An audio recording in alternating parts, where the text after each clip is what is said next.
Hello everyone. এইটো আমাৰ chapter number 2 স্থিতিবৈদ্যুতিক বিভৱ আৰু ধাৰক ইয়াক আমি ইলেক্ট্ৰোষ্টেটিক পটেনশিয়েল এণ্ড কেপাচিটেন্স বুলি জানো। ইলেক্ট্ৰোষ্টেটিক পটেনশিয়েল এণ্ড কেপাচিটেন্স এই চেপ্টাৰটো এনে বিষয়বস্তু কম আছে, তথাপিও এইটোত অলপমান টাইম কনজিউমিং হয়। আগৰ চেপ্টাৰটোৰ নিচিনা এইটো অলপমান সময় ল'ব পাৰে। এতিয়া প্ৰথমতে জানিবলৈ চেষ্টা কৰিম যে বৈদ্যুতিক বিভৱ কি বা ইলেক্ট্ৰিক পটেনশিয়েল। অলপ চলপ আইডিয়া এইটো লোৱাৰ ক্লাছতো থাকিছিলে, ক্লাছ 10 মানত আছিলে ইলেক্ট্ৰিক পটেনশিয়েল মানে কি। প্ৰথমতে জানিব লাগিব বৈদ্যুতিকটো আহিছে বৈদ্যুতিক আধানৰ পৰা, তাৰমানে ইলেক্ট্ৰিক চাৰ্জৰ পৰা। এতিয়া পটেনশিয়েল বা বিভৱ সেই বস্তুটো জানিব হ'লে প্ৰথমতে ধৰি ল'ব লাগিব এটা charge capital Q plus capital Q. এই চাৰ্জটো এটা বিন্দুসম আধান, আৰু এইটো চাৰ্জ থকাৰ কাৰণে কি হৈছে, তাৰ চাৰিওপাশে বহুত দূৰলৈকে কি হৈছে, বিদ্যুৎ ক্ষেত্ৰৰ প্ৰাবল্য এটা আহি গৈছে, এটা বিদ্যুৎ ক্ষেত্ৰ আহি গৈছে।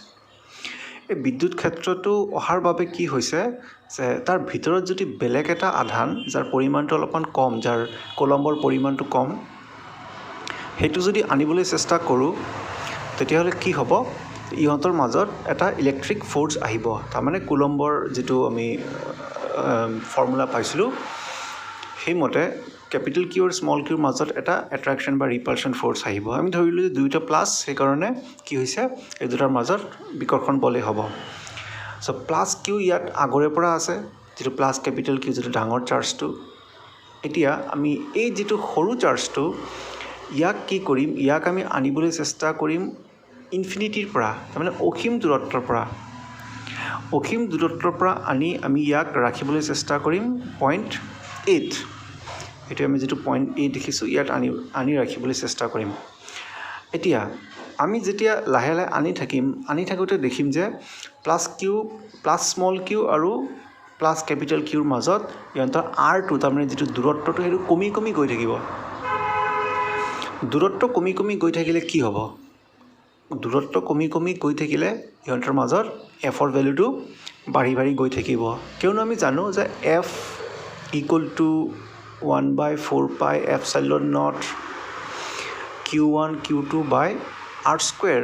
আৰ যিমান কমি কমি গৈ থাকিব, এফৰ ভেলুটো তিমান বাঢ়ি বাঢ়ি গৈ থাকিব। ব্যস্তানুপাতিক সিহঁতৰ সম্বন্ধটো আছে।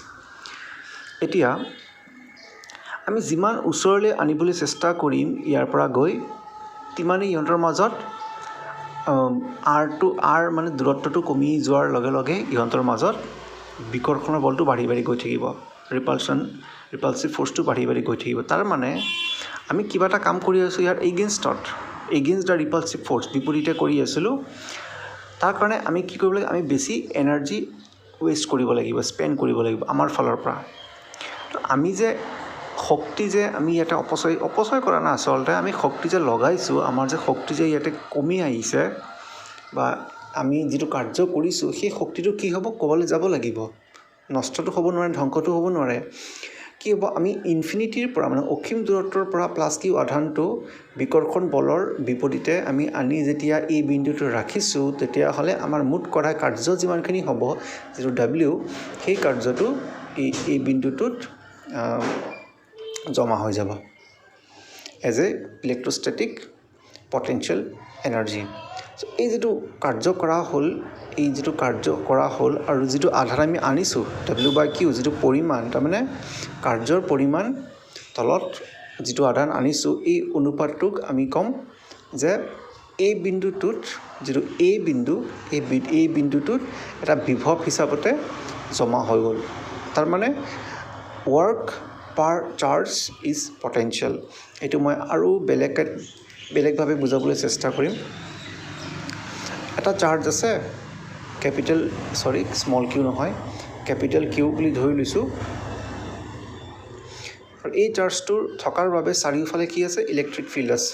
অ'কে, এতিয়া আমি এটা চাৰ্জ ইনফিনিটিৰ পৰা আনিবলৈ চেষ্টা কৰিছোঁ। এই চাৰ্জটো কি হ'ব, পজিটিভ চাৰ্জ প্লাছ কিউ, আমাৰ সুবিধাৰ মতে আমি কিউৰ ভেলুটো +1 কুলম বুলি ধৰি লৈছোঁ আমাৰ সুবিধাৰ কাৰণে, ভালকৈ বুজিবৰ কাৰণে।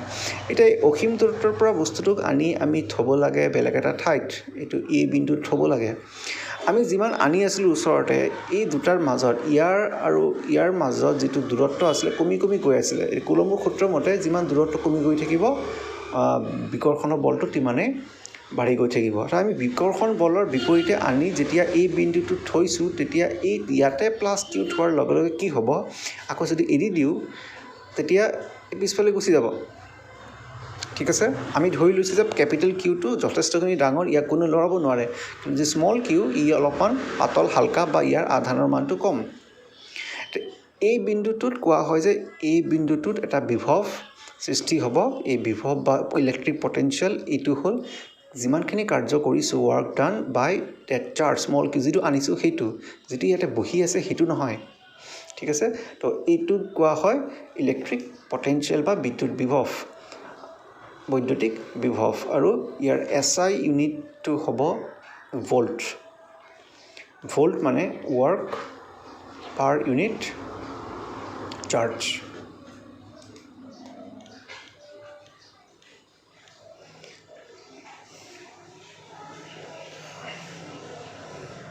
বিভৱৰ SI একক ভোল্ট। এতিয়া থাকিলে বিভৱ ভেদ বা বিভৱান্তৰ বা পটেঞ্চিয়েল ডিফাৰেঞ্চ। এইটো কি হয় আকৌ, ইয়াক একেধৰণে বুজিবলৈ চেষ্টা কৰিম। ধৰি ল'লোঁ আগৰ দৰেই এটা প্লাছ কেপিটেল কিউ চাৰ্জ এটা আছে। এই চাৰ্জটো যথেষ্টখিনি ডাঙৰ আৰু ইয়াক কোনো লৰাব নোৱাৰে, আৰু ইয়াৰ আধানৰ মানটো ভালেখিনি আছে। এতিয়া আমি অসীম দূৰত্বৰ পৰা +q আনিবলৈ চেষ্টা কৰিম, আমি ৰাখিবলৈ চেষ্টা কৰিম 0.8। অ'কে, তো ইয়াৰ পৰা আমি আনি 0.8 যিহেতু ৰাখিছোঁ, তো ইয়াৰ আগৰ যিটো সংজ্ঞা আছে সেইমতে 0.8 পটেঞ্চিয়েল হ'ব VA। আকৌ বেলেগ এটা চাৰ্জ +q হয়, সেইটো আমি ইনফিনিটিৰ পৰা আনি কি কৰিছোঁ, এইবাৰ আমি ৰাখিছোঁ বিত।